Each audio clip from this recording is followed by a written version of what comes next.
Simple cooking tips for the beginner chef. Real chefs don't use recipes. Okay, I can buy that. But here is the thing.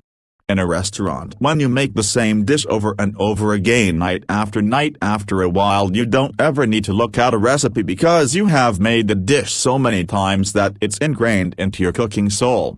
For your old favorites and mine too, the dishes that we grew up on at our parents' and grandparents' knees are ingrained into our cooking soul, but some of the newer ones you may want to reach for that cookbook. That being said, there are a few principles that are helpful to helping you cook dishes and create dishes. Principle number 1, a little spice goes a long way. This is probably the toughest one to remember. A lot of people cook off the smell test. If they can't smell it, then there's not enough in there. This is incredibly dangerous and has led to oversalted and overpeppered or overseasoned food in general. Don't let this happen to you. Principle number 2, learn what things go with what. Just like how wine goes with different dishes, different vegetables go together and with different meats.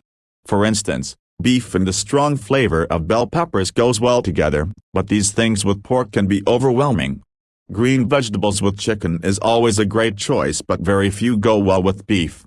If you know your flavors, then you can choose your foods.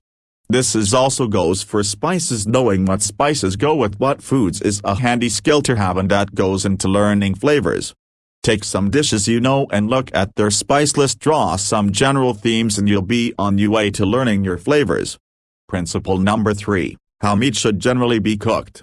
Regardless of the cooking style, there are some general principles about meat. If you are grilling or using indirect heat, smoking, then the beef should not be brown throughout, it should be pink in the center. If you are stewing or baking beef, then braise ahead of time. If you are woking beef, then it should be cut thin and cooked throughout.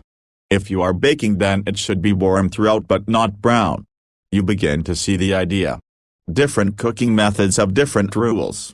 Of course, for poultry of any kind and pork, these meats should be cooked throughout, but if you are going to put pork in something else, braising ahead of time helps keep flavor in. These 3 principles should be a great guide to helping you develop some principles about food and cooking that will help you create some new dishes of your very own and learn how to really create gourmet foods.